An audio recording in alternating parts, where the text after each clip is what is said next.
Hello viewers, I'm SB and welcome back to Tabletop Simulator. So you may notice from the top right of the screen here that I'm sitting here at this table by myself. I love games. I always want to be playing a game, right? My brain is constantly like, let's be solving puzzles and doing cool stuff. But the fact is, the people in my life don't always love games as much as I do, and even the people in my life who do love games as much as I do, sometimes have to sleep and go to work and stuff, which is super lame. So I find myself having to entertain myself a lot, and video games are great for that. But it turns out that a number of board games have single-player solo modes that I think are pretty compelling. It's like it's not that different from playing a single-player strategy game or a single-player puzzle game, both of which I do quite a bit. So that's what we're going to be doing today. We're trying out a Feast for Odin solo mode. Yeah, I think it's pretty cool. So the way it works is you take two colors of guys, and at the end of the turn, at the end of turn one, when you would normally get your guys back, instead you switch to your second color. And the guys you played during turn one stay on the board to block the spaces you played. And then turn two, you switch back to your, at the end of turn two, you switch back to your original color, take your original color guys back, and the guys you played on turn two stay out and block spaces. So you can't play any space 2 turns in a row, which has some interesting implications, I think. The other interesting thing that I want to talk about before we get going here is that there is an expansion coming out for the game soon. And the publisher, or somebody that has access to the original production images at least, because look at the resolution on these, posted the images of the new islands to Board Game Geek, and so I made them into tabletop sim components, and we're going to get to play with these. So Lafontaine flips with the A boards, you can see in the lower right. In the upper right, you can see it takes the single Viking any ship action to take this island, and I think it's okay. It has a couple of -2s on it, which is interesting. The negative points on this are a little bit more compact than the negative points on a lot of island boards, so I guess that's cool. I don't think this one's mind-blowing. Its backside, however, Orkney, is still a single Viking any ship take, but it has cow weapon card and fruit as the bonus tiles, and I do think that's pretty interesting. Cow in particular is a pretty powerful bonus. Obviously you have to be able to complete the income diagonal to take the cow, because the 3 is in an adjacent space. But it doesn't look that hard, right? It's mostly rectangles. There's not a lot of like weird stepping or anything in most of the areas that you have to cover. So I think that's potentially a powerful island. The other new island is the same on both sides. You can take Tierra del Fuego Knights if you want to spice up your tableau a little bit. And it has wool and hide and salt meat, and a pretty easy to clear income diagonal, it seems like. This should be good. You can only take it with the 3 Viking longship action. Seems fine. So our starting setup is, these are the mountains we got. We got one mountain that is just all wood and is a total bummer, and then we got the good high value mountain as well in our starting setup. In single player, it can be a little bit awkward to access ore and stone, because you can't rely on anybody else to dig into a mountain for you, so it's nice to see one that has ore and stone kind of shallow. And our starting profession is Scribe. Every time you explore or emigrate, you get a runestone. This seems pretty good, and I think we're going to go for maybe a more emigration-heavy strategy than I normally do. I feel like maybe I should just be better at the game and emigrate my stuff all the time, but I usually don't. So I'm hoping that this will be, first of all, interesting to somebody, and secondly, maybe helpful to people who are having trouble with the game. I know that this game is it's complex enough in terms of the strategies it offers you that it can be difficult for some people. I've had some people say that to me, so maybe you can learn from the meeker stuff that I know. So before the last thing before we get started, just a note about strategy. Part of the reason I'm doing this is because I'm trying to get better. I was going to sit down and play by myself, and I was like, well, what the hell, why not record it? So I'm still trying to get better. Hopefully I can do that a little bit in a way that helps you guys too. So what I'm thinking right now is in terms of Vikings and scoring. You start at like -80 or -90, right? And then a good player, I'm told, can reliably score like a 140 or a 150. So that's going from -90 to 150 is 240 points, right? And over the course of the game, you will play 63 Vikings. So 240 points in about 60 Vikings means that a play of 4 points per Viking is sort of our pace. If we can keep to 4 points per Viking, we will do well. It's difficult to evaluate the value of some plays, right? Like if you take, let's say you have your home board built out a little bit, and you take a linen or a wool or something, you know, a thing that covers up 4 spaces, and you play it here to help you get more income. That's no obvious points right away, but how do you evaluate the score that adds over the course of the game, right? It's tricky, especially since silver, while being a point, is actually often worth more than a point because you spend it on something that increases in value. So it's a simplistic measure, basically, is where I'm going. We're not going to be able to say, oh, this play is worth 4 points and it is good, that play is worth 2 points and it is bad all the time. But let's get started. We'll try to keep an eye on our stuff. At the very least, we know if we can see that a play is worth more than 4 points, it's probably pretty okay. So we take our first harvest. Oh, one final thing. I'm not going to be explaining the rules in this video. If you don't know how this game works and you think it looks cool, which you would be right about, and you want to learn how it works, we have another video on this channel of Elise and I playing Feast for Odin recently, where we talk about the rules and stuff. So go watch that. In this video, I'm just going to be playing a game and talking about strategy and what's going through my head. So there's no blue phase in the first turn. Our red phase gives us bow, which is one of my favorite first turn weapon draws. I do love bow. And then we're on actions. So the reason I love bow, obviously, is that it makes a first turn hunt fairly likely to succeed. You just get a little bit of wood first. So let's do that. With our exploration and immigration bonus, I'm looking to build ships early, obviously. So I'm thinking we could take a bit of wood, go hunting. If we get lucky and we don't have to spend any of our wood, then we can immediately turn that wood into a ship. And if we don't get a ship this turn, it's not the end of the world. Giving yourself an opportunity to get lucky in a situation where not getting lucky will not break your back, I think is really important in games that offer this kind of randomness. So why don't we start there? Why don't we start by playing get 2 things off a mountain? Now see, this is kind of tricky though. Which mountain do we take from? If we take from this mountain, erosion will destroy the stone, and then we'll have access to a bunch of ore and silver pretty quickly, but we might want stone, right? Like, what if I want to take the big build action?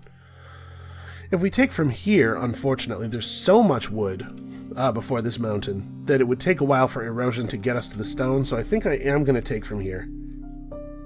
But it's worth noting, I have not really left myself a way to get any stone. It's also worth noting that it's actually going to be kind of a pain to play Scribe. We don't have a super good way of playing a profession. I guess we could go back to the mountain this turn, take stone and an upgrade. I don't know what I would upgrade, but that's a problem for in a minute here. And then use that stone to play... Right, so we go get stone, use the stone to play this, hunt, and then we have the ability to build a gnar if we still have 2 wood left, and if we don't still have 2 wood left, then we can figure out something else to do with these guys. Honestly, I don't think that's a crazy set of plays, but I think the first thing we should do is hunt. We'll have a lot more information after we hunt, and we can make better decisions. If you're going to make a play that can give you information, make it as early as possible. It's a little more difficult than that in multiplayer worker placement games where you're talking about actions potentially being contentious, things getting blocked, because you want to take your information gathering actions as early as possible, but you may have to take something that won't exist anymore by your next turn. So we rolled 4, and 4 is doable, but I don't think I want to do it. I think 4 is too much wood spending for me. we have a pretty good chance in 2 rolls of rolling a 3 or lower. And if we failed this, we'd end up with an extra wood and an extra bow. And it wouldn't be the end of the world. I think let's go for it. Let's push our luck. We can do better than 4. Uh-oh. Alright, final reroll. We cannot, in fact, do better than 4. Well, bit of bad luck. I mean... Oh, no, not that. We get a bow as well. I pushed. The odds of us rolling a 3 or lower in 2 rolls, I believe, is greater than 50%. I think the thing I did was mathematically sensible. And again, like, it would have been different if we were reliant on the hunt, if we absolutely needed these tiles to be able to move forward. But since we didn't, my heart's not broken over it. If we had succeeded on the hunt, then when we took this action, it would have been very simple to just upgrade the game meat, right, into skin and bones, and then that gets us to 2 income very quickly. As it is, I'm not sure what I would upgrade. And I guess we are no longer we're not really in a place where we have to play this turn. I've been playing like we had to get this down right away. But if my turn ends with me building the ship, then I haven't missed any scribing opportunities yet. So do we want to do something else first? We could take another red tile somehow, right? We could get fish. We'd have to get a coin. But we could get 2 fish and flip one of them over with the upgrade into a skin.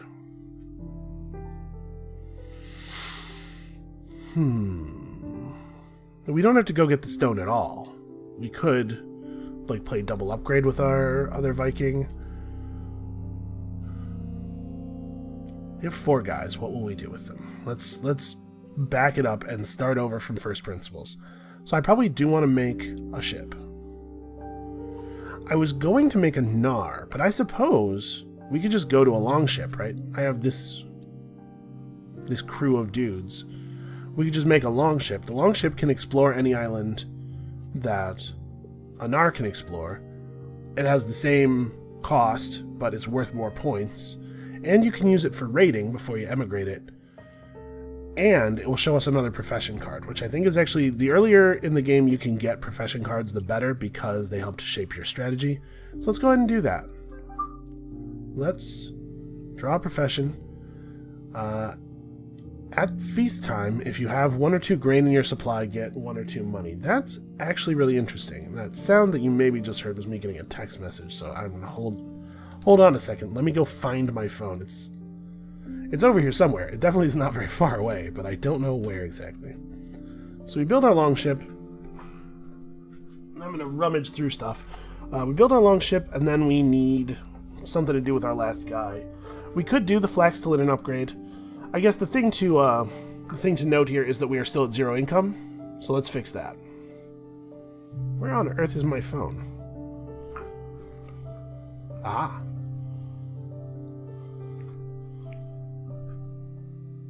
It turns out to be Elise, who can't be here right now to help me record board games, but she can interrupt my recordings.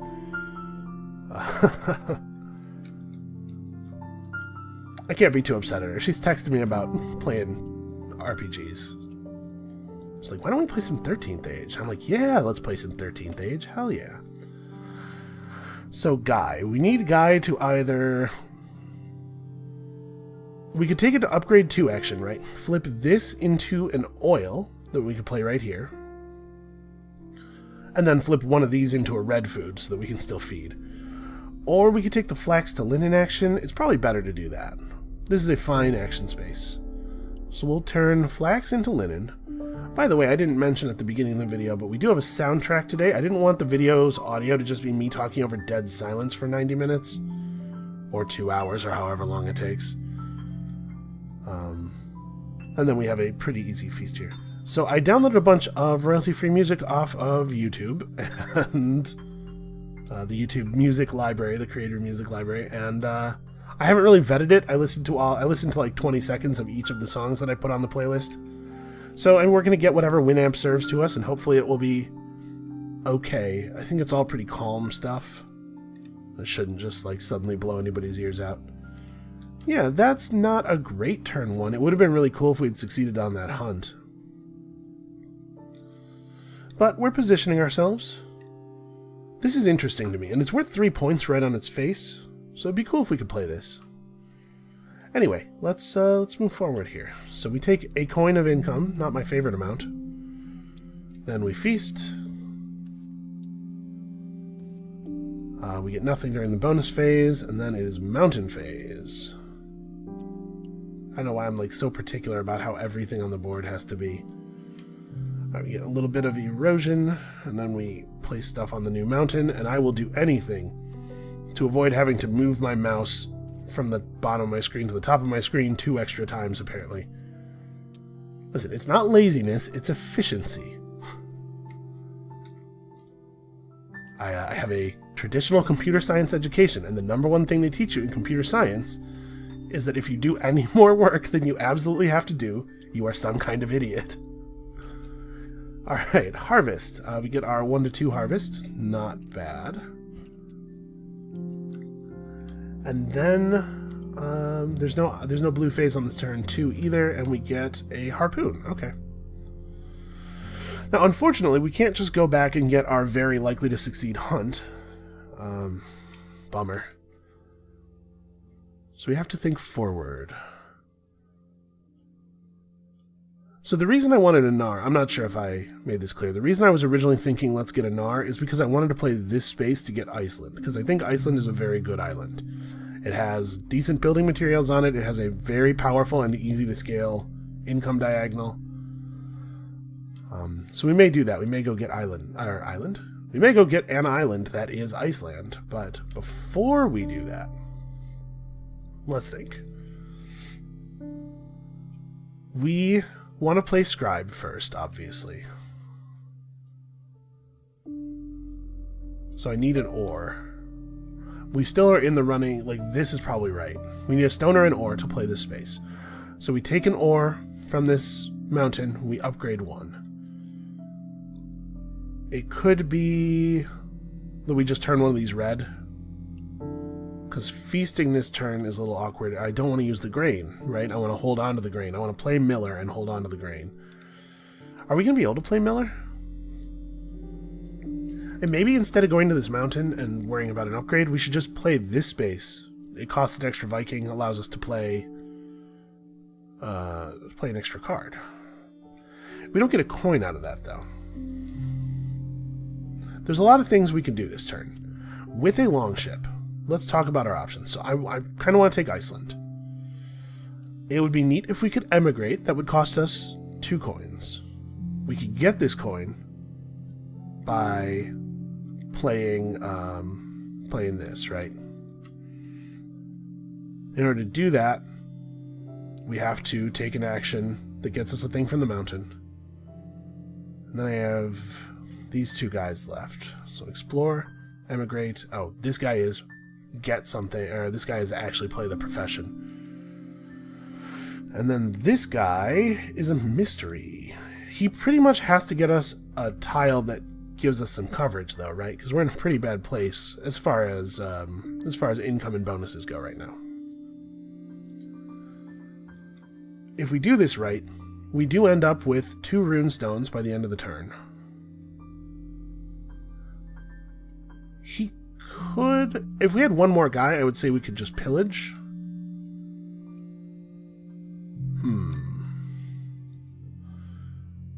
We could take one of these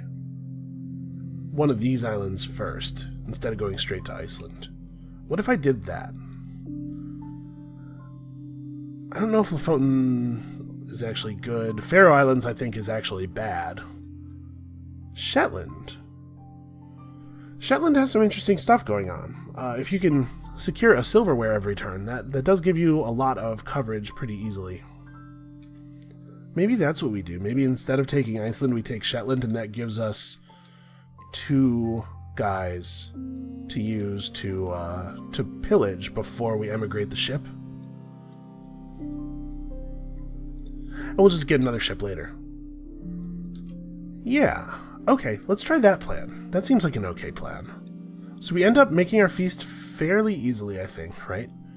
Because we take an ore, we flip over something, this. Remember, we're going to have this covered, so we only need to feast across 5 spaces now. So we can do that. Yeah, that feels right. And then we take this action, spend the ore, get coin, play scribe. We play this space to take Shetland, and in doing so, we get a runestone. Thank you, scribe. Play pillage. Now this is a raw pillage. We don't have any stone or swords or ore. We just have to roll a number that is above a 6, basically.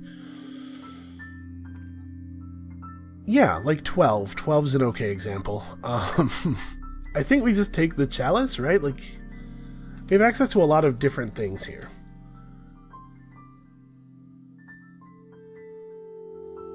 If we take the chalice and we play it like this, we can get a couple of points covered up, and we can get Shetland, or we can get the silverware going this turn.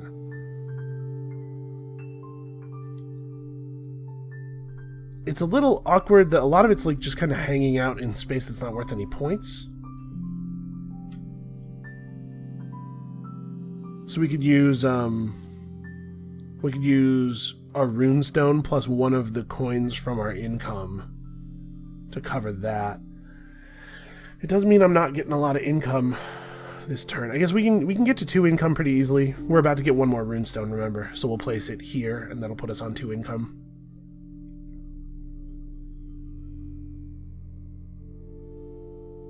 Is there a better option? Because with 12 points of pillaging, we have access to almost all the tiles. Hard to imagine there being a better one, though.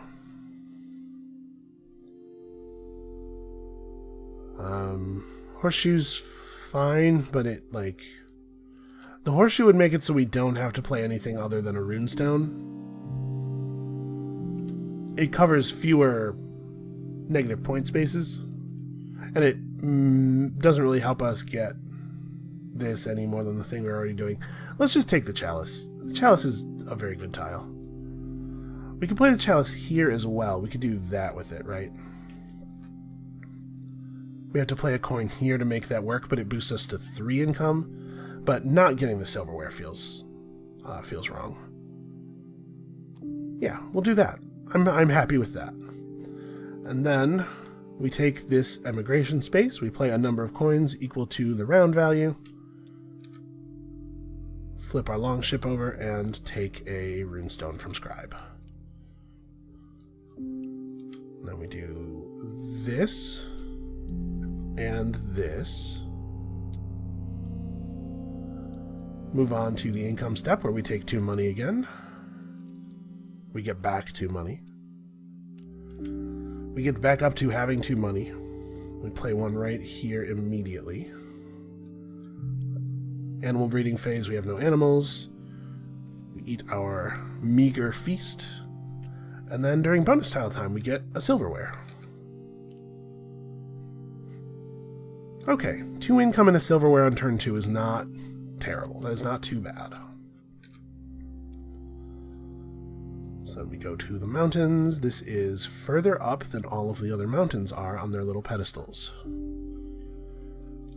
I'm sorry if that's, like, annoying. And trust me, it bugs me too. How particular I sometimes have to be about the arrangements of things. Listen, you know, your boy SB has some neuroses. It is a real pain sometimes. So Vikings. Let's not get bound up in unpleasant stuff. Let's talk about Vikings, which are always pleasant. Everybody loves a Viking. So we get back our first color. Phase 1 of the new turn, we get this. Then we have no harvest. So we have some food. Oh, I forgot. Oh, no, I didn't forget. I didn't play Miller. I was going to say, we should have an extra silver, but I didn't actually play the thing. So no harvest. We're going to be a little pressed on food this turn. Now the A boards flip, And the other boards get sweet money. Sweet, sweet silvers.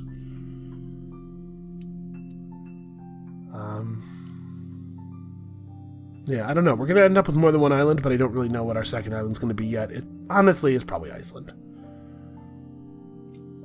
We should try to find a way to make that happen, because it's still very good. Get a weapon card. It's... Okay, we're going to hunt this turn. We're going to get a hunt this turn. Why don't we just go ahead and hunt? Hold on. Don't do that. Information gathering. If we are going to play an action that's going to get us a profession card, we should do that before we hunt, because if it's a profession card that triggers off of hunting, and there are several of those, we want to make sure that we can, you know, get maximum value here. Value is always important. So it's totally reasonable that we might play a card that lets us, an action that lets us get a card. We're on 1 coin. There's a mountain here that has 2 silver on it. So we could take the get 2 things off the mountain action, get these 2 silver, that would put us at 5. Then we could buy a ship. We could buy a Nar. Use the Nar to pick up Iceland with 2 money on it. And then we have a Nar. And the Nar unlocks this group of actions. You can do these if you have a Nar. So these 2 are pay a coin to get any number of different greens flipped to a blue. That action can be kind of neat sometimes. But the thing I'm really thinking is that it would give us access to this. Now, if we did everything the way I'm saying, we would only have 2 money to play with. But for 2 money, you'd be surprised at what you can get. So it lets you get 2 items with a combined cost of the amount of silver you pay. So like 2 money can get you this tile plus this tile. Or this tile, you know, like there's a bunch of 2s. The first person to play this space gets this thing for free, and it's actually pretty handy. So maybe we do that.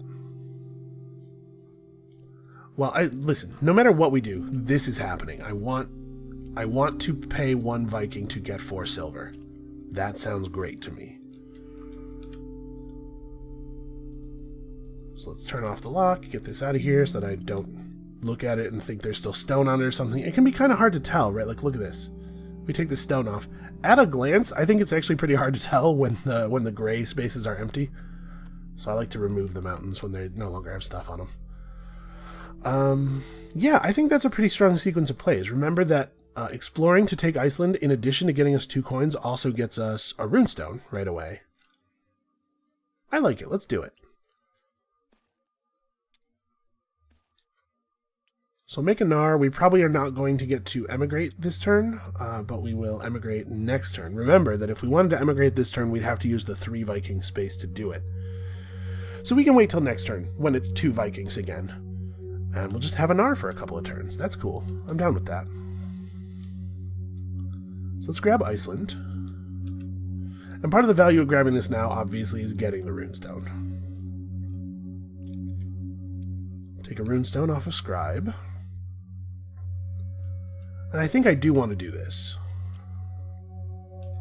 So we'll spend our 2 money. And we'll buy you and one of the 2s. So this guy fits nicely right here, right? We can put a runestone down here, and then silverware there, maybe.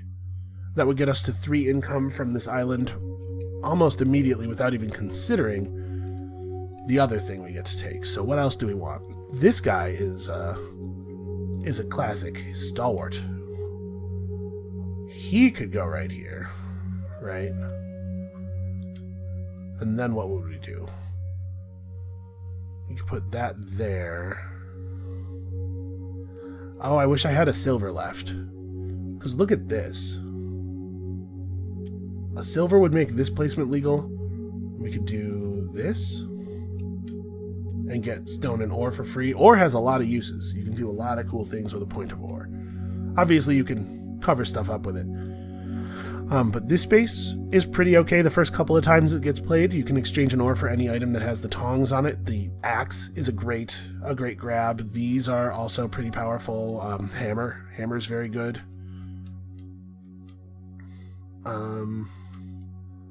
We could alternatively... this is a little awkward. I would love to try to get that scored, but... If we found a coin, we could play this. We could start pulling oil and 4 income off of Iceland the turn we get it. So let's think about it.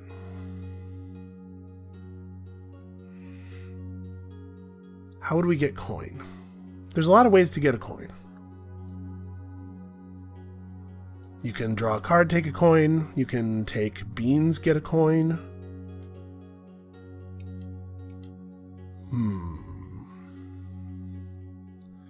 We do still need food. It looks like I'm not going to be able to make Miller happen this turn, probably. So we could use a little bit of food. Well, we're about to hunt, aren't we? Why don't I hunt? Hold on. Let's not... This stuff is not actually placed. This is all theoretical. Let's hunt. We definitely want to hunt. I'm sure we can get a 4. Ooh, 5 works. But doesn't it feel like a little bit of an insult? I guess not taking the tiles would be, like, disastrous. By the way, these are the two goods we're taking from this, though. This is not theoretical. Oh, I played a 3-man space. I should get a card. When 1 or more houses produce exactly 1 bonus good each, you can replace the bonus good with a silverware. Oh. We won't be able to take advantage of this turn, but we might be able to get some good stuff out of that. Anyway, let's focus. So 5, as a hunt value, is payable, but the odds of us getting a 4 or lower on any die roll are 50%. The odds of us getting a 4 or lower at some point in the next 2 die rolls is 75%. And then there's a chance that we'll just get 5 again and I'll take it. The odds of us failing this hunt are super low. I'm going to re-roll the 5. I'm going to push my luck. And the game has rewarded me for my faith in math. Listen, faith in math will get you far. So we're going to pay our 1 bow. Take hide and game meat. And now we're good. We're fed. We may have to eat a silver.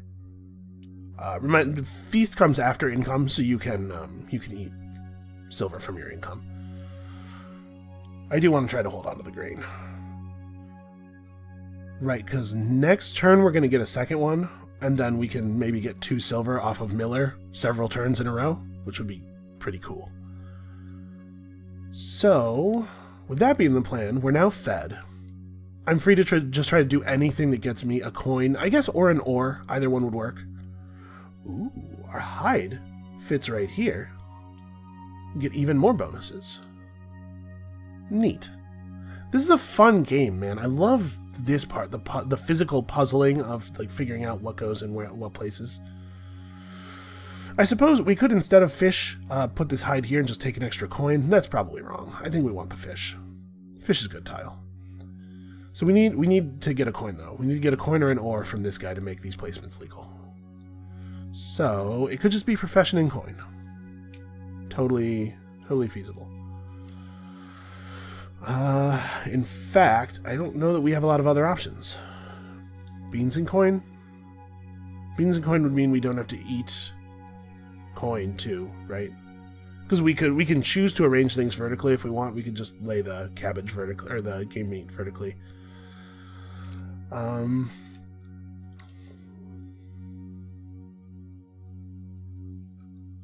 We have 1 man. We have no stone, right? So I can't do the runestone craft.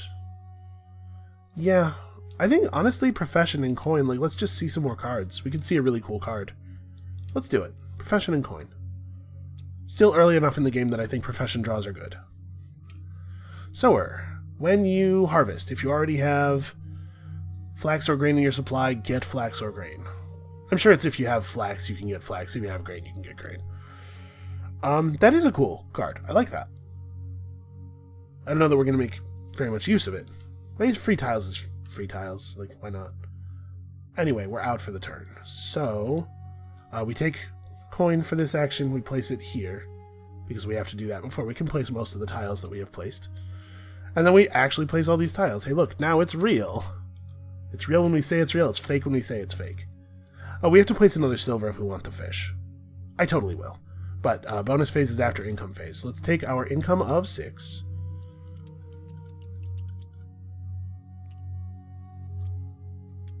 Right, we're on income now, and we will immediately go ahead and just pay a silver for fish every turn for the rest of the game. That seems fine. Move to feast. We will eat one of our silvers so as to maintain our grain. Then bonus phase, we get a silverware and an oil and a fish. Yeah, we're getting there, man. This is starting to feel pretty good. Not too shabby. We still have 4 silver to work with, which is enough to emigrate our Gnar if we want.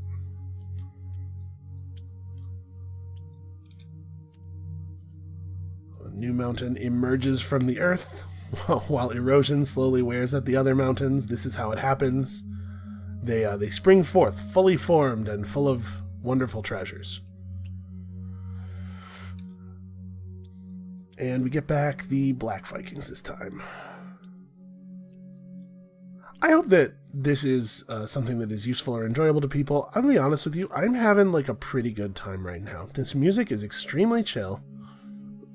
I love strategy games and puzzles, and a good board game is both of those things. This is just like a really nice time. I would be doing this even if I wasn't recording it, so I, figured I may as well. Might be interesting or helpful to someone. So this turn is a 1 to 3 harvest.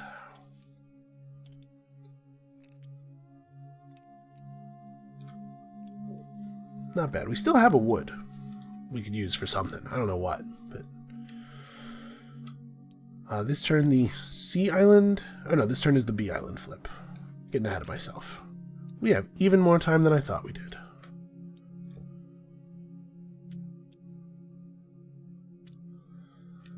So, Tierra del Fuego is starting to acquire quite a bit of loot.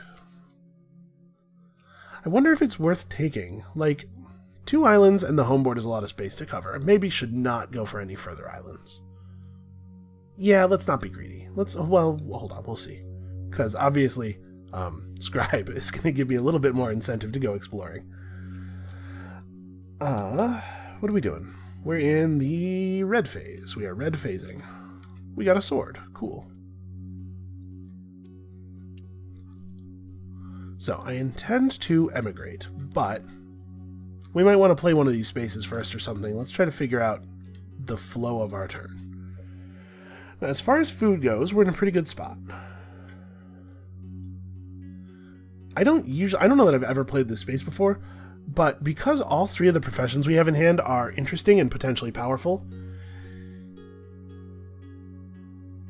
we could just take the play up to 4 profession space. As a 3 Viking space, it gives you a profession card when you do it. We'll just draw a card and then play our whole hand. That's a possibility. So let's think about this. If we emigrate, play a lot of professions, that leaves us with 4 guys still. What is in the set of actions that we want to take? We'd like to get a house, right? Maid doesn't do anything if we don't get a house. Honestly, Sower's only going to give us 1 thing because there's only 1 harvest phase left. That's fine. We do need to start... This is a mess. The fact that we have, like, nothing on our home board is really, really not great. We do need to start working on that. The other thing that would be cool is if we had, like, some animals, maybe. But we don't have any money, really, to speak of.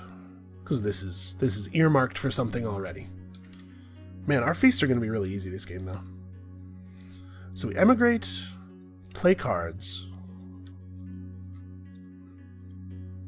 We have to get a house somehow. We don't have any resources to build one. I'd love one of these. We can't get 2 stone with 1 Viking. Right, if we wanted to take the build longhouse action, we just can't quite get there. If we took the build stone house action, which only requires 2 Vikings and only 1 stone, you can make that work, right? Actually, it's kind of awkward. There's no stone immediately available, and we can't take the double space.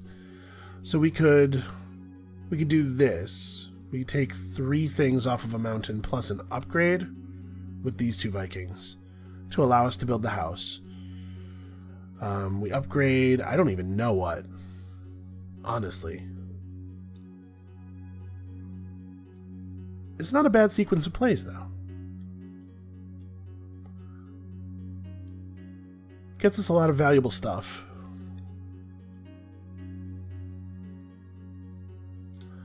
Yeah, okay, let's try it. Let's start with the card.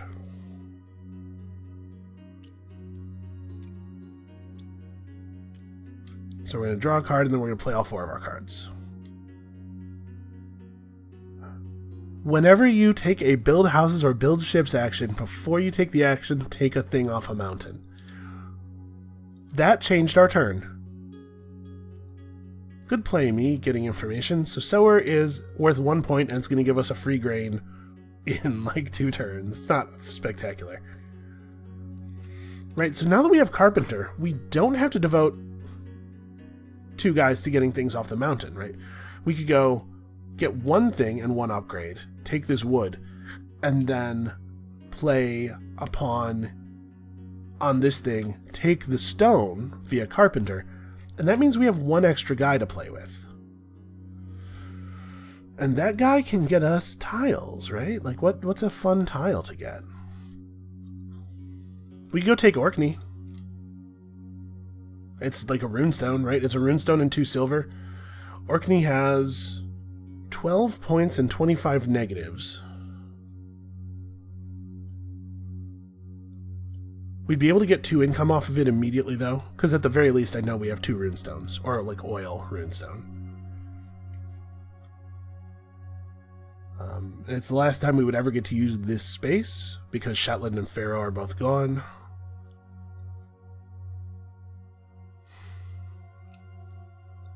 But if the negative points on this thing overwhelm, like, we would have to find 13 points to make this a 0-point play. We get a runestone when we take it. We gotta find 11 more. If we get it to 2 income this turn, it will provide 2 coins, 1, 2, 3, 4 more times. So that's 8. That means we only have to get 3 more points off of it to make it point neutral. It has 2 money on it. I don't know if I counted that yet. Well, I certainly didn't count both that and the runestone. So that means we'd only have to get 1 more point off of it to make it a point neutral play. And I bet we would. We would get more than 1 point off of it. We could cover something up. We could get to the income. We could take a bonus. Yeah, I think this will end up being more than a few points, probably. Let's do it. So we'll take Orkney. Running a little bit out of table space here. I'm going to lock all of these just so that they don't move while I'm trying to place things, because I'm a little bit clumsy. And then we get a runestone. Thank you, Scribe. Scribe has been phenomenal. And that's 2 money to play with as well.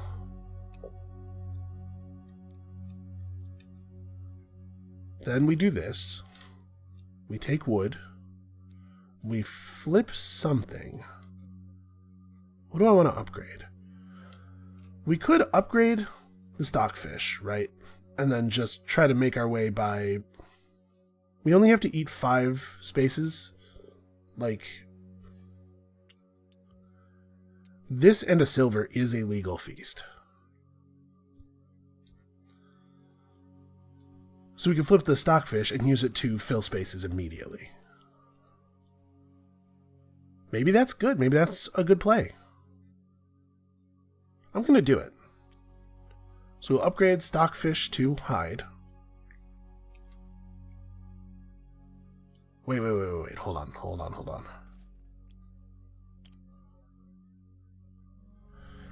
We also have to think about our stone house, because we're about to build one, right?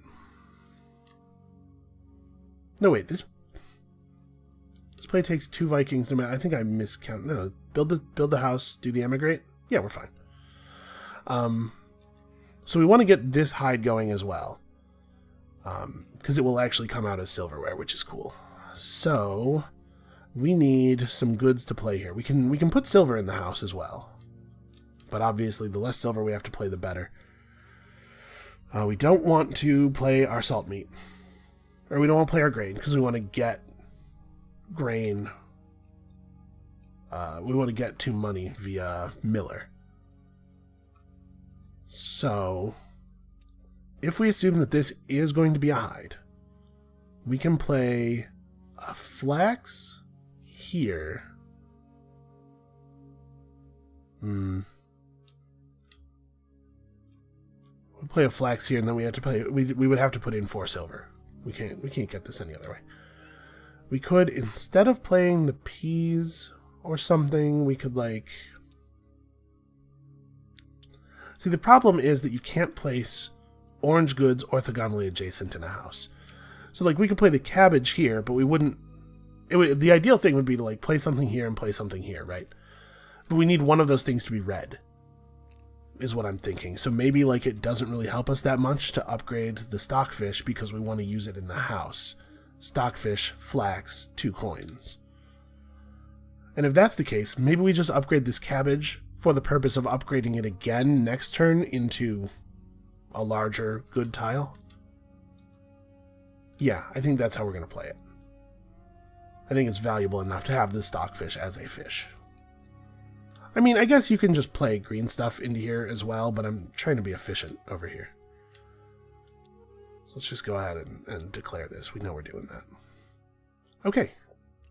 Emigrate. Paying 4 money.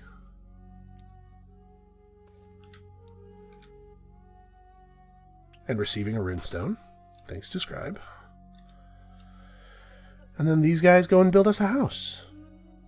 For building the house, we take 1 thing off a mountain, then we spend that 1 thing to build the house.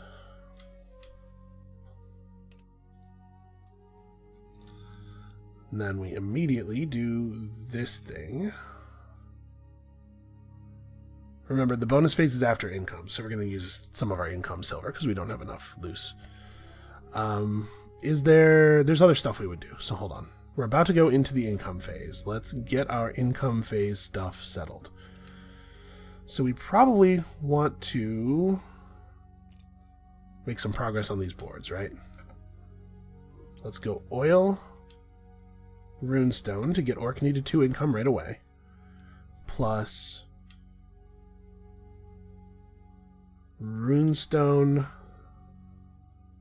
silverware, and our remaining silver to make that legal. We're still not really making any progress on our home board, but our income this turn is going to be 9, which is not that bad for turn 4. It's not great, but it's not that bad, and we're getting a lot of other stuff going too. We're going to get 2 coins off of Miller. We're going to get a bunch of good bonuses. Yeah, I'm pretty happy with that layout. So, income. Right? 2 plus 5 plus 2. 9. I tend not to take the large denominations because you so frequently have to break them up immediately to spend them on stuff. And then before the bonus phase, we want to go ahead and put 2 silver into this house. Alright. And getting silverware out of this house instead of hide is not that good, right? Because it's a 3-space tile no matter what, and I'm sure we could find places to put it. But it's some amount of value, and hopefully we'll get another house going. Like, I would like to get a longhouse at some point if we can. We could get some value off of this there. Okay, so no livestock breeding. We feast. And we bonus.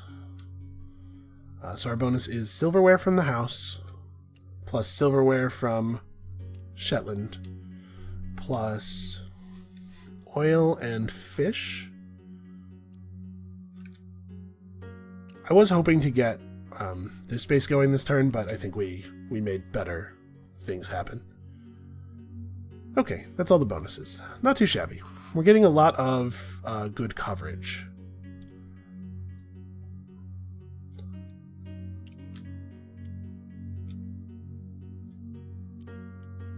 Unfortunately, I played the one mountain space, one upgrade thing this turn. So we're not going to be able to play it next turn, which means that this silver is going to be kind of awkward to get. Just erode stuff directly onto the new mountain. Yeah, we could still get this via, like... Oh! We'll get it via carpenter, right? We'll just take a build action of some kind. We have 2 wood. We can make a ship. We'll need a ship if we want to emigrate again. Yeah. These are good cards. We got good cards. So, we're getting back orange guys this turn.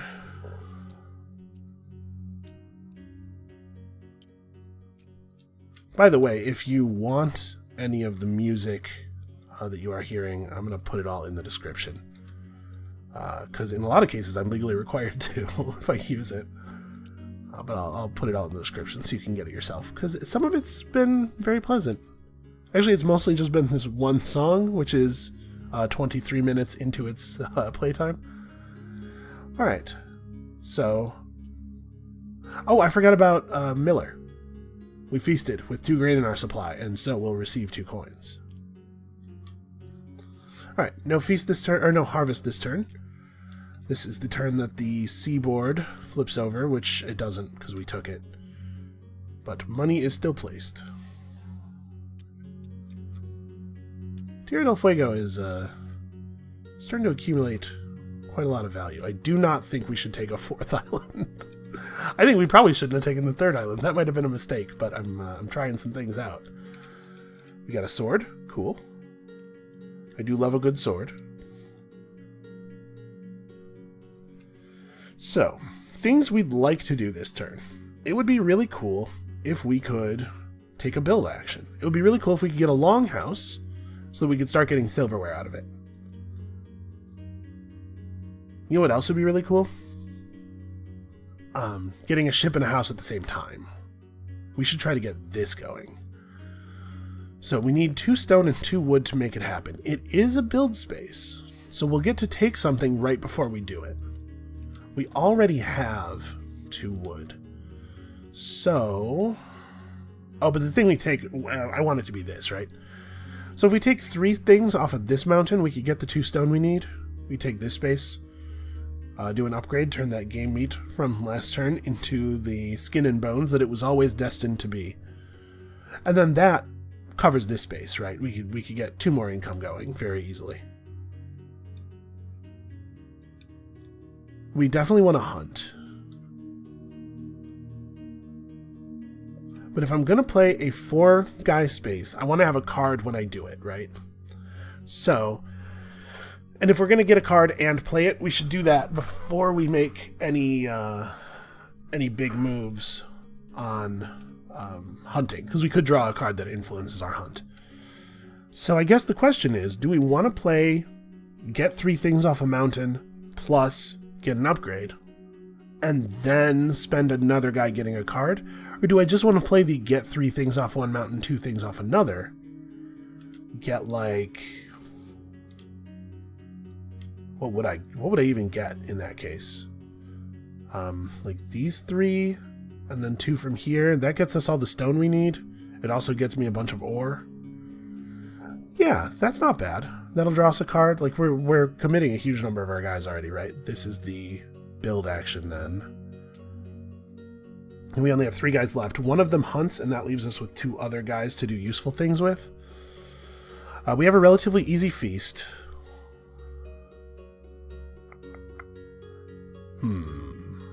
Here's another thing. I kind of want a longhouse, but if you use this space to get a longhouse, you have to get a gnar to accompany it instead of a longboat. I want a longhouse, but I also want a long ship.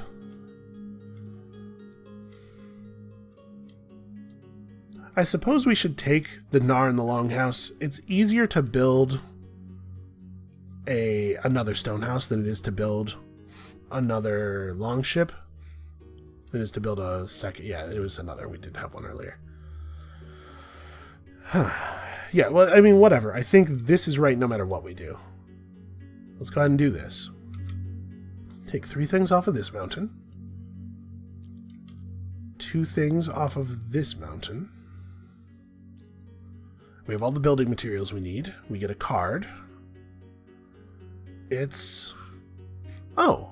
You can return ore from your ships to your supply. I don't think this is a very powerful card, but it is 2 points. And we will take it because it is 2 points. I don't know that it's necessarily ever going to come up for us. So we take Nar plus Longhouse, right? I guess the biggest argument for taking a longship here is that we're about to have 2 Vikings left over, and we could use them to pillage if we take a longship. That is a very compelling argument, I'm not going to lie. And we'd be allowed to use the ore on the longship and then take it back off to use it for other stuff afterward. Oh. Don't know my own strength. The longhouse is really good. It's very easy to get 1 good coming out of it. You just need, like, a coin and peas, or peas plus meat or something. And then we could get silverware as that good. It's a little bit more awkward to get the good coming out of the stone house, and the stone house is not worth as much in total. But I think the longship is so good for us that we have to do it this way. Or that it's a lot better to do it this way. By the way, if you doubt any of my strategic plays, or you have insight, feel free to leave that stuff in the comments. I'm trying to get better here, and you guys can definitely help me with that. Some of the people watching this video are better than I am at Feast for Odin. I would put good money on that. So we'll take a longship. We will go hunting, because the hunt is likely to lead to victory. We need a 4 or lower on this die. So first reroll 4. I will take a 4. I will even pay my wood. I'm fine with that. I don't want to roll the die again. That seems risky. So we'll get a hide and a game meat for later conversion.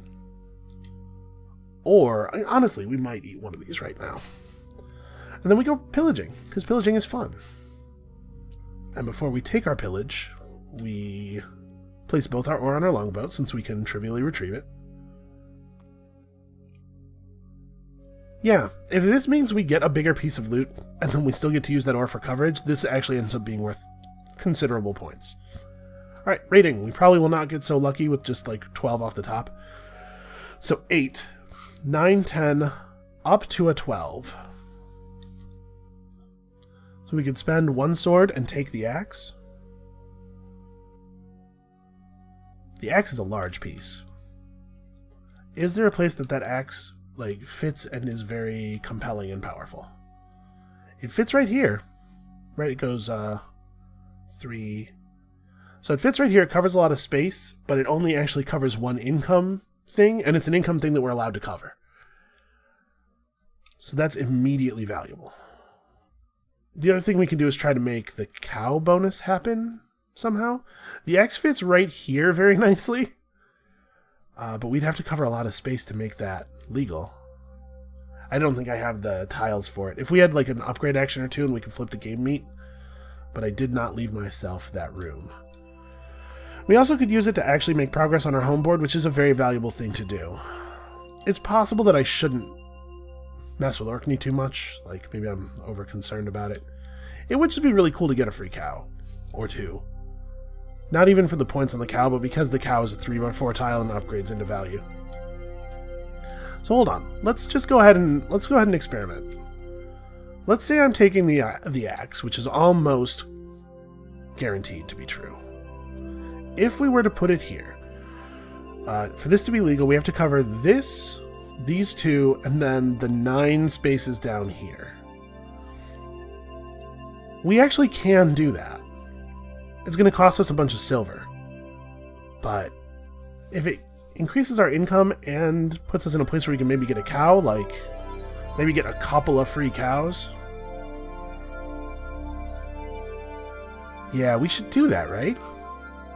Let's see what it looks like. Let's grab our current goods tiles. We have to eat. We have to try to make something happen with this house. Our tiles are being spread very thin right now. We have a lot of things we want to do. I think this might be too much effort for the thing we get out of it. 2 extra income plus... Then we have to do a little bit more work to get the cow.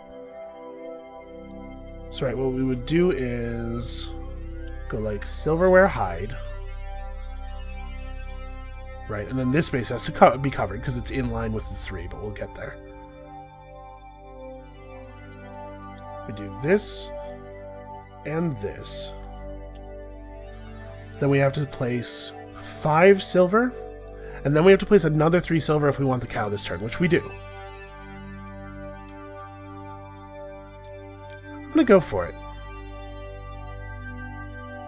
Your silver is not helping you if it is just sitting in your inventory.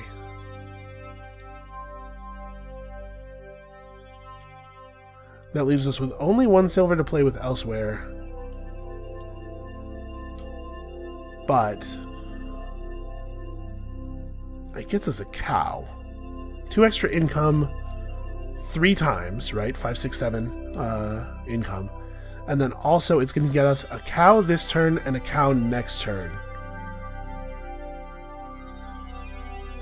Unfortunately, animal breeding is before bonus, so we won't get a pregnancy.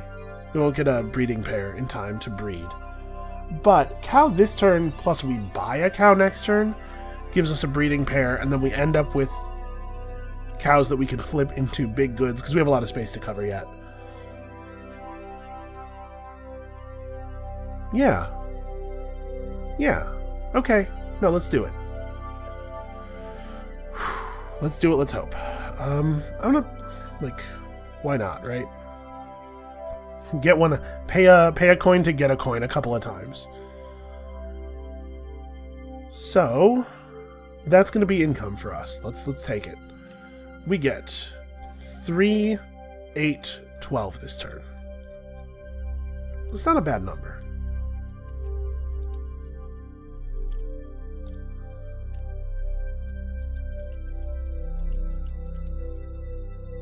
Alright, 12 income. It's not a bad start. Did I... Okay, I did grab 6 singles.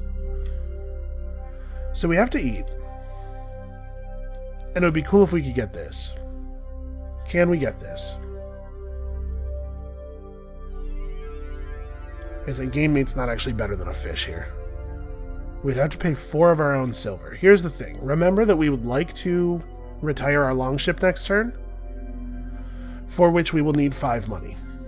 So if we decide that this 5 money is off limits, we would have to place 4 silver to get this guy going. 2 of it's point neutral. 2 of it we are losing a point, but by losing that 2 points, we're getting 3 more points than we would otherwise get, because otherwise we'd have to wait till next turn to turn this on. So yeah, it's worth it. As far as I'm concerned. Spend your money. Make good value. Do we want to... We have 3 more money we could put down if we wanted to even do more stuff. What could... we don't really get... We could put down 3 money here and get a card. And it's only -1 point, but I think let's save this money as a buffer for doing other things, potentially. We don't know exactly what we're going to have to do next turn. And our feast can be... Oh, our feast can be some money. Well, if we're going to do that, we're not going to eat 2 game meat. Hold on. I'm not that guy. Let's just... This is 2 more points than placing the fish in here is. So we get the 2 points that are on the bottom row. Oh, I guess technically... I can't mess with that. That was locked long ago. This is... Oh, this actually doesn't work as well, though. We'd have to put another silver down. That's fine. We pay an extra point to get 2 extra points. Yeah, and then we eat 1 of our silver. Yeah. Okay. Good enough for me.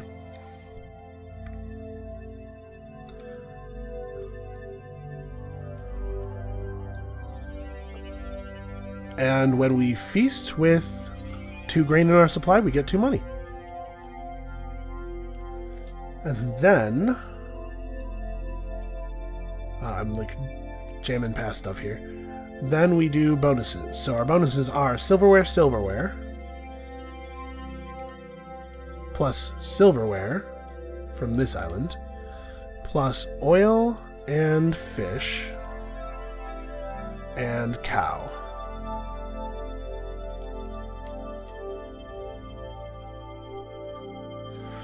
Okay, let's keep going. Do I get anything else? No, okay. I got all my triggers. I actually handled everything this turn. Oh, when I built, I forgot to take a good. I forgot to take a thing off a mountain from Carpenter. This one, unfortunately, is lost to erosion. What a shame. So erosion. This is my favorite mountain to see early. It's a real bummer to not see it until the penultimate mountain. Alright, let's drop this stuff off. Whoa, I'm not sure what kind of weird physics thing happened there. We get back black guys this turn. It feels a little bit to me like we're not gonna break any records with this score. I don't have a great sense, admittedly, of what works and what doesn't, but I don't know. It feels okay. It feels like we're doing alright. Let's get more stuff. Let's keep playing the game. Let's harvest. We do get a harvest. So we have a flax that could be turned into linen.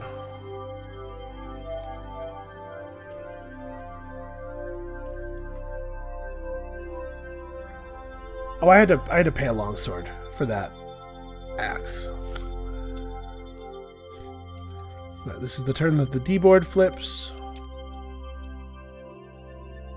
If we were going to get a 4th island, and I'm not saying that we are, it would be Newfoundland, right? Because Newfoundland has whale bones, skin and bones. That bonus tile in the lower left is this. And then the bonus in the lower right is a house. So that's pretty cool.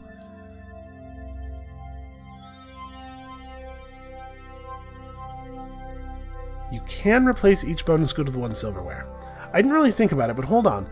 Did we want to take silverware for both of these? I'm just thinking that if we don't take a silverware, if we take one of these as a hide, we can use the flax to linen action, and then the hide plus the linen to potentially make a clothing, which is a very large, very good tile.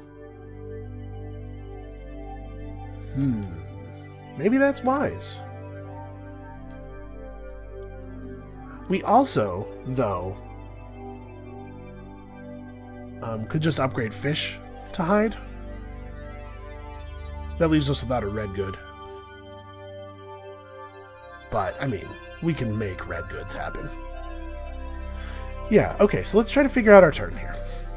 I'll go ahead and take it as a silverware. I'm sure I won't be upset by it being a silverware. So we do want a cow, so we can get breeding started. There are a couple of different ways to get a cow. You can pay 3 Vikings and a coin for a cow and a card. You can play a card and pay 3 for a cow and a sheep. It's not a bad deal, really. Or we could play 2 Vikings to get this. The milk... Ooh, I might want to do this, because the milk is only a single upgrade action away from wool.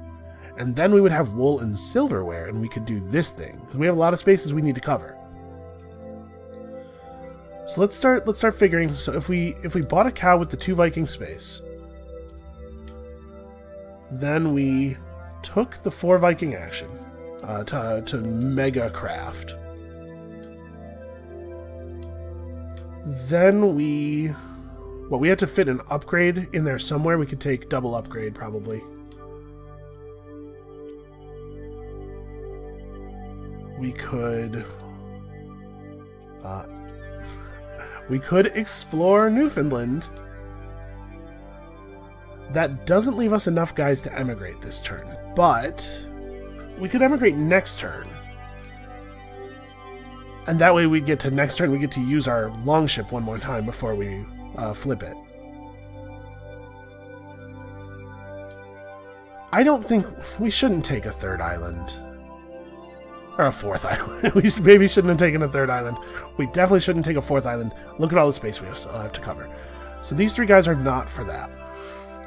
But we are going to play a 4 Viking action space here, so we probably still want to find a card draw somewhere.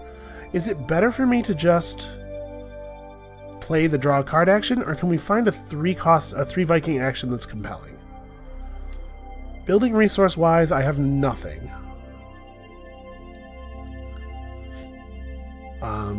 We could take the 3 Viking pillage, right? That's not super value, but it's not terrible. We also have enough money left over that we could buy a whaling vessel, and our 3 Viking action could be whaling. You get some big tiles from whaling. We don't necessarily have a lot of whaling resources, not having any wood. But you know what? Let's do that. Because here's what I'm thinking. We can take one of the ores off of the longship, thanks to our modifier, place it on the whaling boat, and then we just have to hit a 4 to make the whaling happen. 2 ore plus 2 spears. And then we take the ore back off the whaling boat and put it back on the longship for raiding next turn. This is not bad, actually. This has worked out for us. Let's do it. Let's get a whaling vessel. So I'll pay 3 silver for it. Return this ore to our supply, and then place it onto our whaling boat. And of course, whaling boats have a printed ore, so it has 2. And let's go whaling. So first thing we do is draw a card. Is it a good one? As soon as you have 3 longships, get paid with silverware. And this has negative points on it. So it's only worth value if we actually think we're going to get to 3 longships. That's a shame. All I really needed was something that was worth points. When you take a 4 Viking space, you don't have to play a card. We may end up just not playing a card. That might be worthwhile, because I don't think we want to play this. I think this is bad for us. Let's whale. Let's worry about this first. I rolled a 1. Well, I'll take it. That's a free whaling, because 1 is reduced to -1 by my ore. So we get skin and bones, and an oil, and a whale meat, and this profession card that unfortunately is pretty bad. Then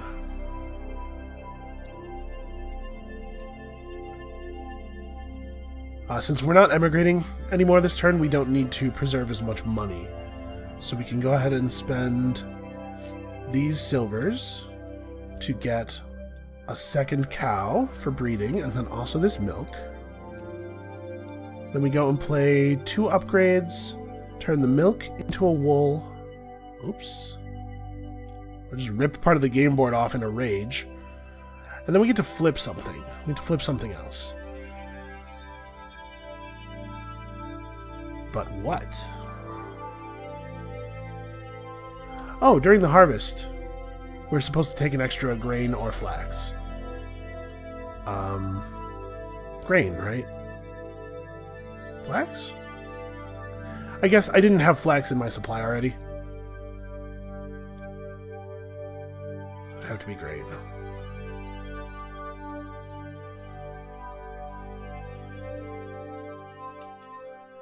We'll find a use for all this. You know, we'll buy some more houses. We'll make some more houses. So my second upgrade is going to be... You can upgrade one of these to a salt meat.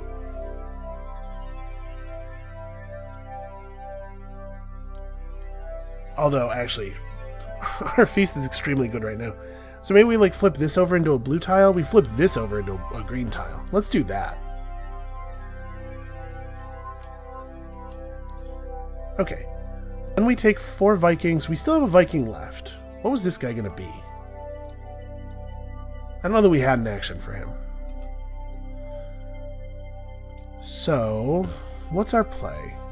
Is there any way that I ever have 3 longships? Probably not, right?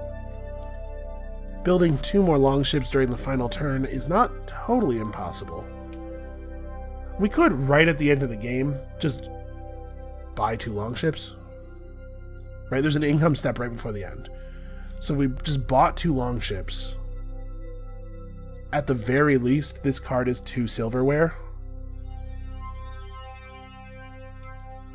Yeah. Yeah, we definitely play this. No, this is fine. It'll end up being positive. So this space. Craft wool into cloak, craft silverware into jewelry, get 4 money, and also play Beach Raider. Pretty sure. Alright, so 4 space wool becomes 9 space robe. 3 space silverware becomes 8 space jewelry. So those are both gains of 5 tiles. And 1, 2, 3, 4. So that's like 14 points-ish, sort of. Plus the card, which is going to end up being worth 4 points, I think. Yeah. That's a fine play for 4 Vikings. And then we have 1 guy left. What does he do? Our feast is extremely covered. We took double upgrade already. We could take upgrade and get a thing, but I don't think that's actually valuable.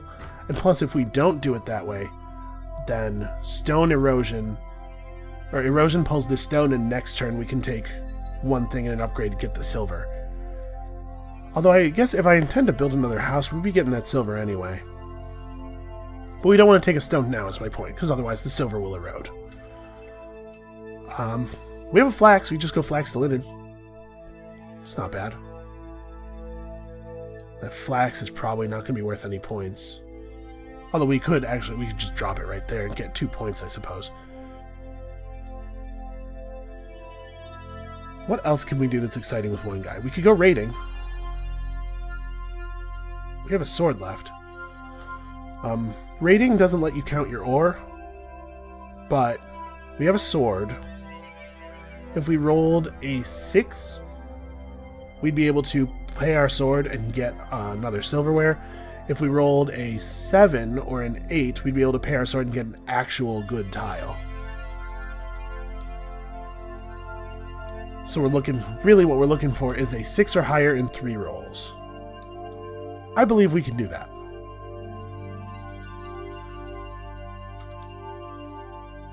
Okay, not a good start. Roll number 2, 8. Beautiful. So, we could take an 8 or a 9. We could spend sword if we wanted. But maybe we just take an 8 and preserve the sword for next turn? Because we are going to do a proper 2-man pillage next turn. So we get to take an 8. Like, these are pretty good. This one is 6 spaces, this one's 6, this one's 5, but a long, narrow 5 definitely can be valuable. So we're out of Vikings. We're about to move into the income step. Did I draw a weapon? Probably. I probably did. Even if I didn't, oh well, too late now. So what do I want? Of the 8s, cross isn't bad. It lays right here. Makes it very easy for me to get another point of income, but we got to be thinking about the home board. So we have all of this stuff. Silvers count as blue for the purpose of placing rules, so we can use them to buffer space between our greens. This music is almost too calming. I'm getting kind of drowsy, honestly. We can place like a silverware here. We can take advantage of the strange shapes of the bonus tiles. We gotta fill out. Let's make this our top priority. So like we place a lot of goods in a lot of places. Remember, we can use silverware, we can use silver to fill as well. I don't think we want to pull our ore to place our ore in here, but that is actually an option if it comes to that. So what if we just played silver to cover these spaces? Because we have a bunch of money we don't actually need. Make use of the fact that the bonus spaces count as being already covered. We can make this happen, I'm sure of it. Right, a silverware here. Or maybe, because this place is not adjacent to a green already, this is a good place to put a green. Put down some more silver.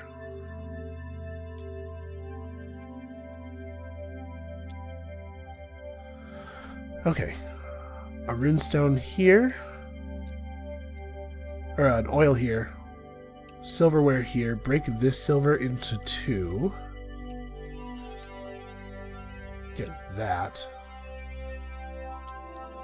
And then we can place another point of silver here after income.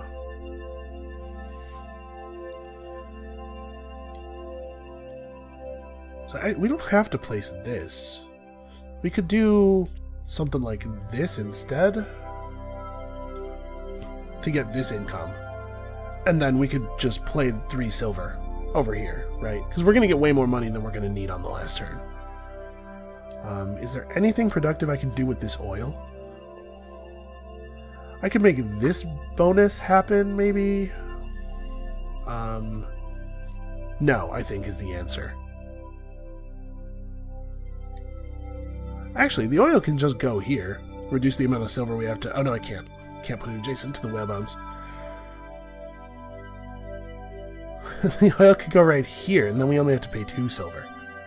That's probably bad. I guess we just hold it. I don't think that this oil is really helping us. We could use it to connect with this oil, and maybe I should have put some effort into getting this earlier.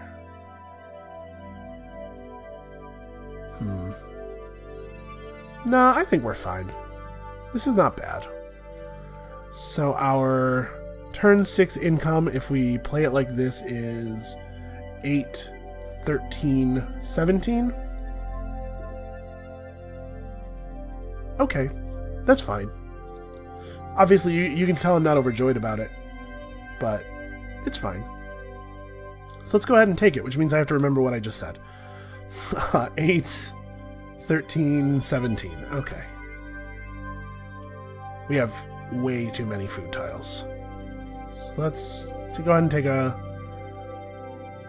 of it as this, and then 4 of it as this, and the remaining 5 in singles.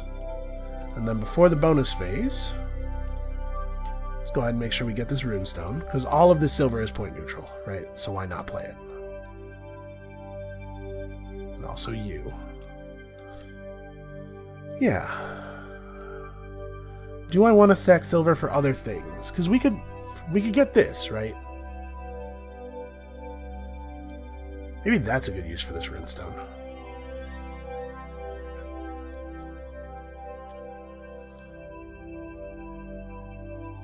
Yeah, sure. For this oil, not runestone. Oil. Yeah. Okay. So, animal breeding. One of the cows becomes pregnant. Then we feast on this very easy feast. We go to bonuses and get a lot of stuff this time. So I'm going to take both of these as silverware.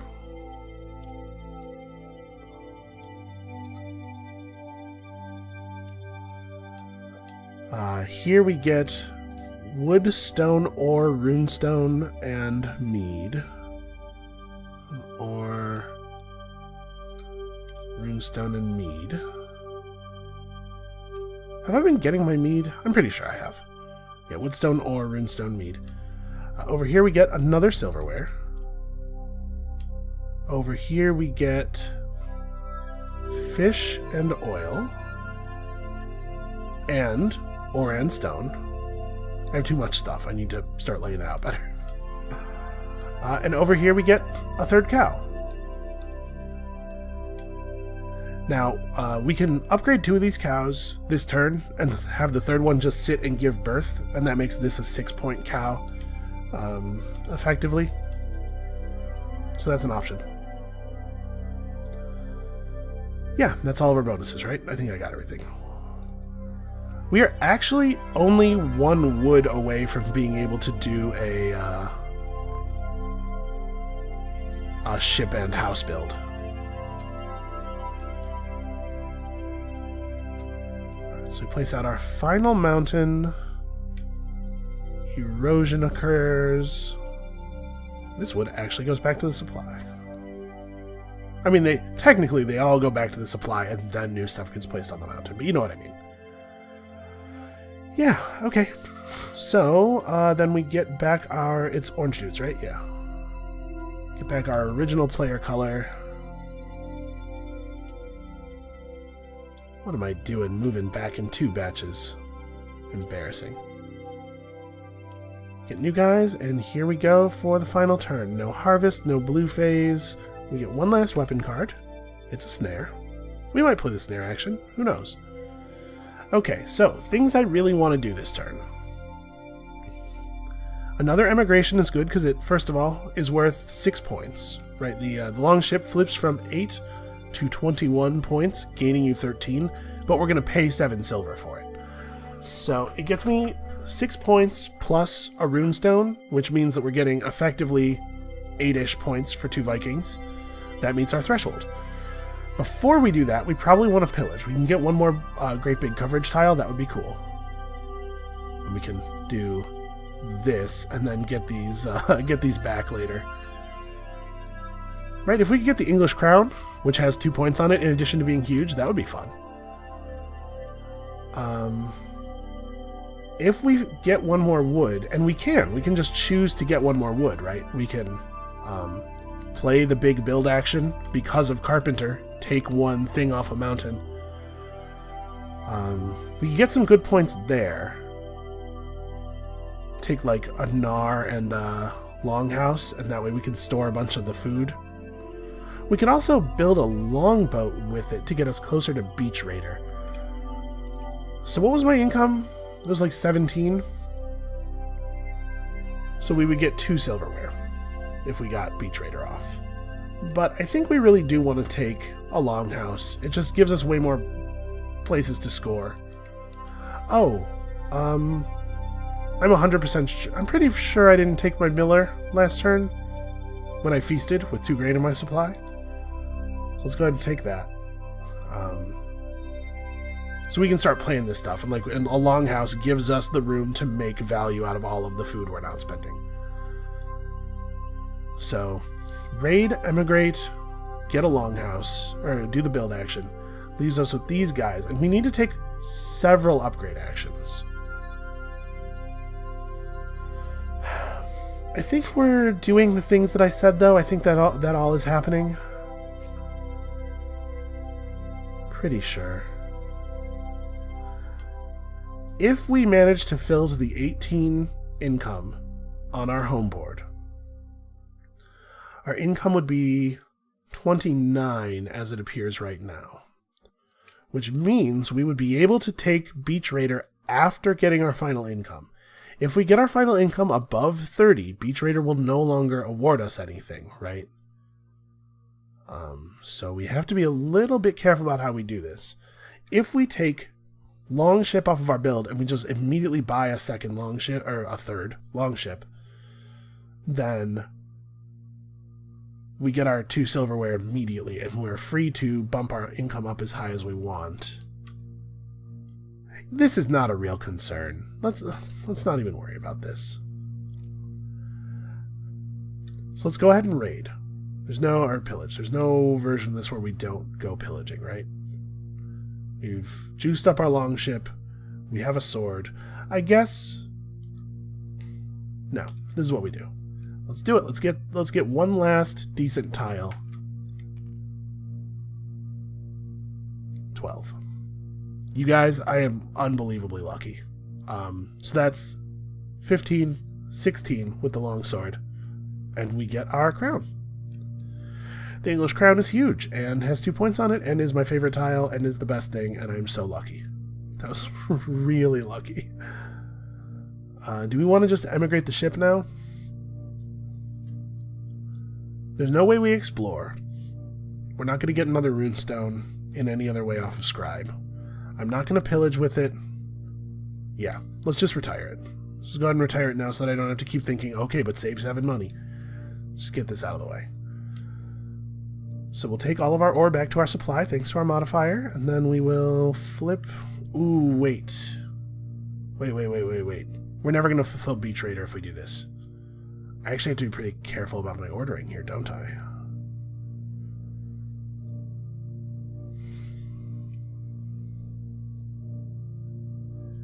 actually, this is tricky. Fulfilling Beach Raider is tricky, isn't it? So we would need to take the build action, take the longship, buy another longship, get that triggered, then emigrate. But it actually puts us 1 money short of the emigrate.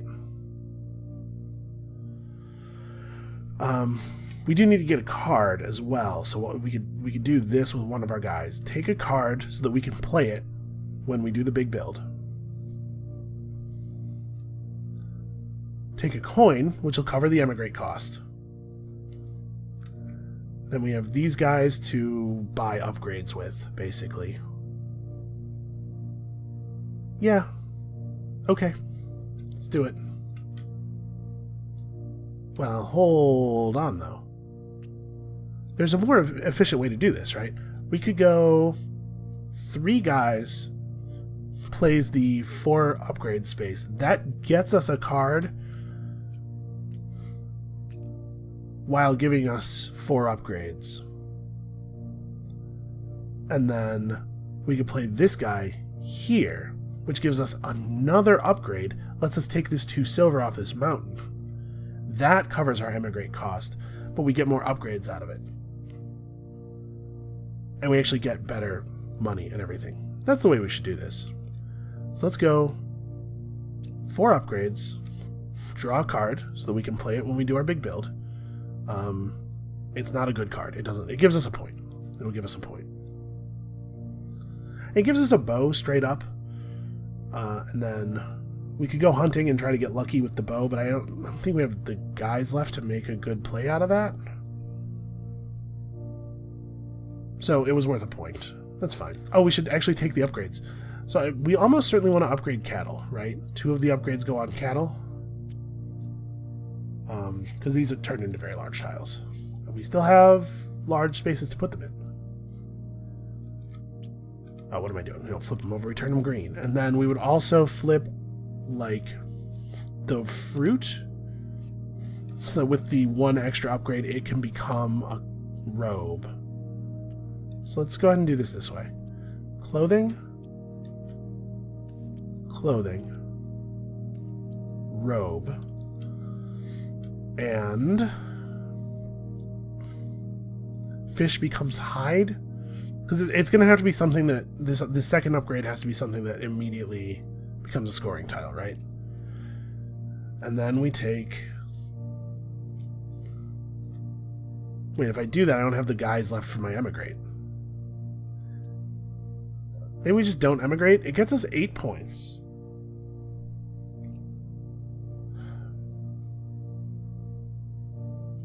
It does feel like we need to upgrade these tiles, right? We have a lot of space to fill.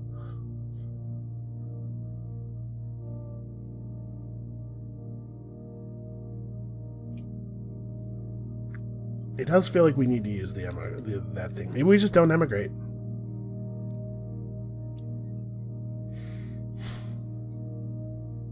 If that's the case, then we have 8 silver plus 6 silver plus 2 silver. We could take our build action to get Nar Longhouse, and then we purchase 2 longboats at the end of the turn, at the end of our action phase, before income. Immediately score our Beach Raider, and then we're free to build up above 30 income if we can find a way to do it. Yeah, let's play it that way. Let's not even do the emigrate. Or wait, no, I put the 2 guys on the emigrate space already. No, we bought it already. Yeah, okay. That's what happened. I'm just a dummy and I placed these guys and then decided not to do the thing but didn't take the guys back. So we do this. We take a thing off the mountain. We get 1 more upgrade. And that upgrade is to turn one of these things blue, probably? Right? Because we can't turn anything else green. Our feast this turn is going to be this.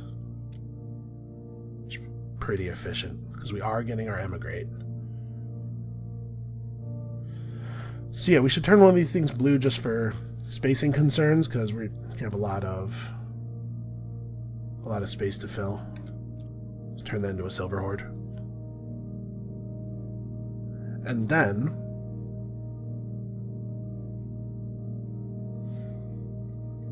Now that I'm thinking about this no emigration plan, though, I'm wondering if I do like it. Let's take these two guys back. We didn't emigrate. Let's consider, because we can do this, right? We can feast. It's not a big deal. A longhouse just about holds all of our spare yellow goods, or all of our spare oranges. A stone house doesn't. So if we're going to take 4 guys to here, use carpenter to get a wood, pay the 2 wood and the 2 stone, play our archer even though it's not a good card, just because it has a point on it. And I think all of this stuff is happening. No matter what we do, this is right.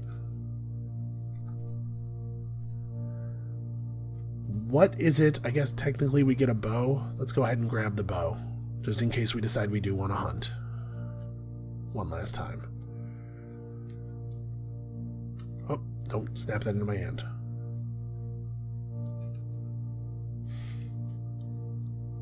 If we take the longship and the stone house, we don't really get to score all of our food,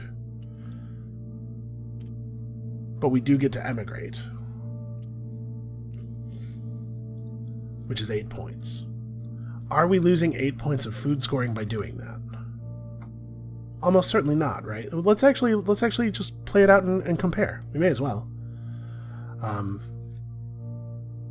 So we could play this house like... It's better to do it this way, right? This gets to cover 3 points, and then also leaves us room to place peas here.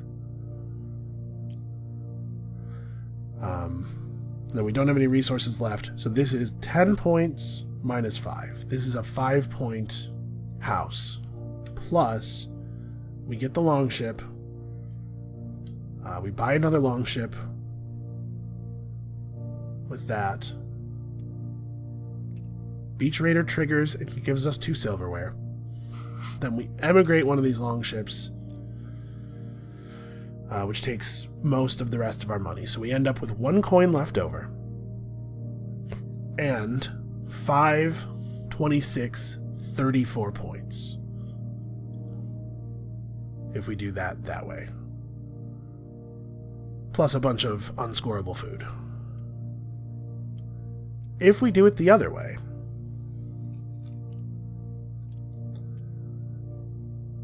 we take the longhouse and the Gnar. Then we end up purchasing 2 longships to trigger Beach Raider, which I'm still pretty sure is right. That takes all of our money, though. We don't have 1 silver left over. So we had 35 points in the other scenario because there was a silver left. This gives us a lot of places to put down food in a scoring fashion, right? We get 3 points for this here. We get 2 points for this here. We get...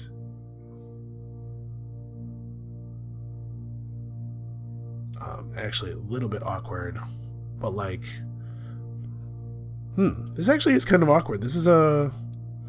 all of this stuff being orange makes this more difficult. So that's worth 3 points. If we don't place it, we get 3 points off of these 2 tiles combined. So it's better to place this and then like put the peas down here and just not have a place for the flax. Or put the peas down. We can put the flax vertically, but that's not actually different. So yeah, we do like this. This is worth 17 minus 1, 2, 3, 4, 5, 6, 7. So it's a 10-point house plus 16, 21 makes 31 points. This is worse. We don't get to emigrate. Yeah, this is worse. Look at that. Math. Pretty sure this is worse. So let's go ahead and take Stonehouse.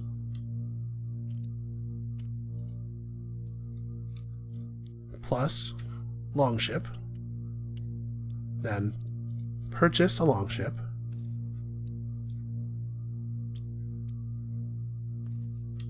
that triggers Beach Raider as soon as you have 3 longships. If your income is at most 30, get 2 silverware. And then we... Did I actually take everything I was supposed to take from that? I did, okay. And then we emigrate, yeah. Oh, I guess the balancing factor is that this plan takes all my Vikings. The other plan was 4 points short, but it leaves me with 2 Vikings, which can be used to do stuff. I mean, I could use one of them to hunt. We can't get up. We could get 3 upgrades, actually, with 2 Vikings instead of hunting. Oh, the other plan is better. Okay, I'm sorry that I'm being so indecisive about this. It's just that at the end here, where you can actually count it, I wouldn't do this if I was not playing solo. But the end here, where you can actually count it, let's count it, right? And let's like actually do the math. So we still get this. Right, I end up with a Nar off of the build, and then we just buy all of the long ships. Yeah. Upgrades aren't actually worth anything, so I don't take 3 upgrades, but I'm sure I can make 4 points. So we have this feast. We still have our silverware because we bought the long ships necessary to trigger Beach Raider. Now we have to figure out how to make at least 4 points out of 2 guys, which should be very doable. So upgrades aren't actually worth anything because I can't upgrade any of my... I could have pursued a different upgrade path that ended up with me turning some orange things red. Like instead of upgrading this, I could have upgraded this, leave this green. But we're past that enough that I don't feel comfortable trying to unwind it. So I just have to make a small amount of additional points, like we go hunting with one guy, and what do we do with the other guy? Flax to linen.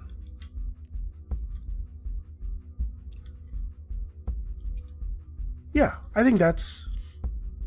Oh, we could do a snare.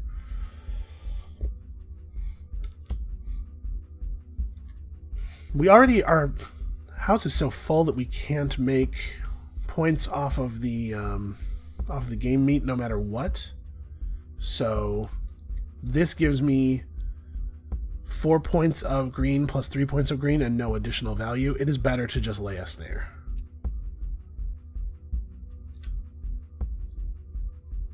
We only actually score off of this if we roll a 2 or lower, but if we fail, we get a wood and we get a guy back, and then we can go hunting.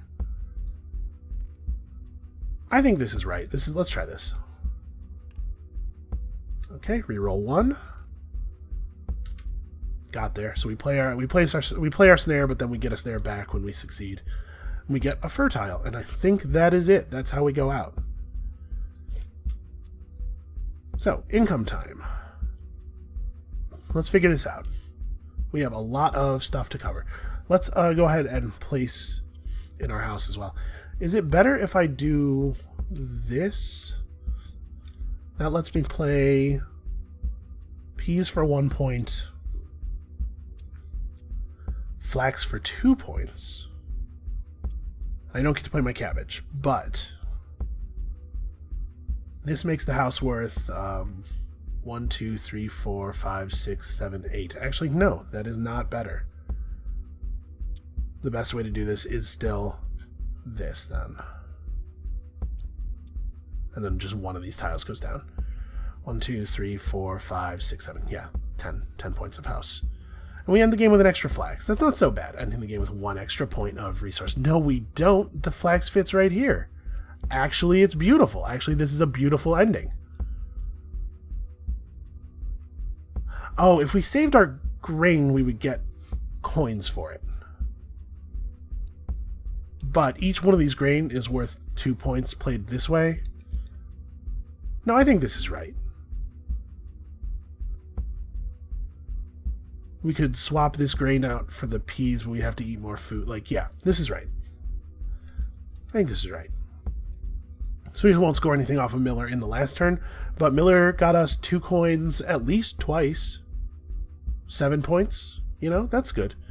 All right, so let's actually, before the final income step, let's place our many tiles, because we can get good value off of our home board. So we have to find a spot that the crown will fit in. The crown's a little bit awkward to play because it's quite large. So let's do that for right now. Then we need to find a spot for this to sit in. We could put it here and put the silver hoard there.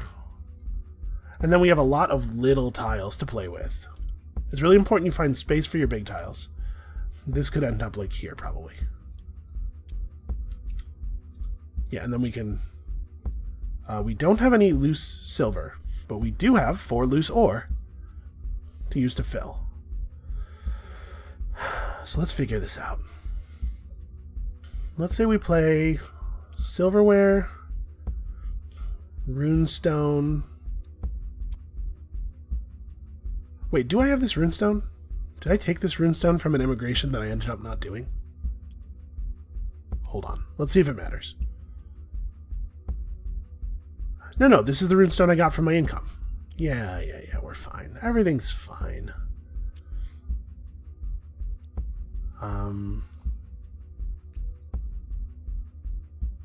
So we do something like this.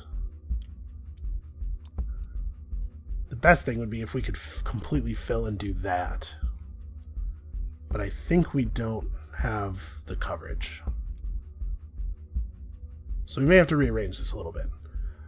I'm sorry if me fiddling with the board is not super exciting, because we're going to get me fiddling with the board time here. Right, so we have 4 ore. We can cover 1, 2, 3, 4 spaces somewhere. Like, what if we... Hold on. What if we place this way? There's got to be a way that we can work the hide in.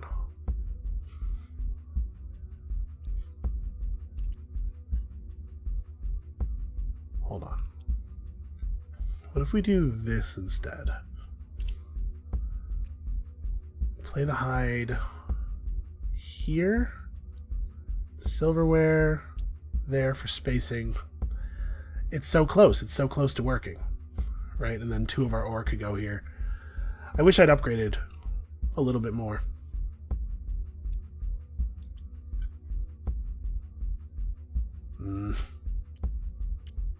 Yeah, damn green tiles. I have too many green tiles.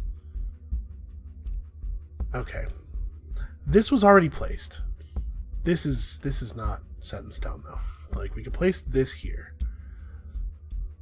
It's good coverage. 3 spaces that don't actually do anything.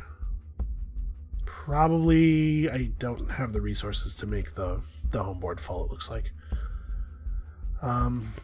If we don't place this here, if we were to put you like that, that would give me a spot to put this guy. Right, and then we buy space like this. Nope, doesn't work. There's no way to jam. There's too many big tiles. Okay, how about this though? Here's a thing that I should be doing for sure. I should be putting one of these green tiles in this corner. So let's say like that.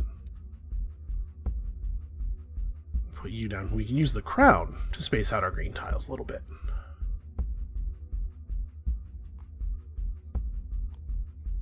It might even be best not to do that.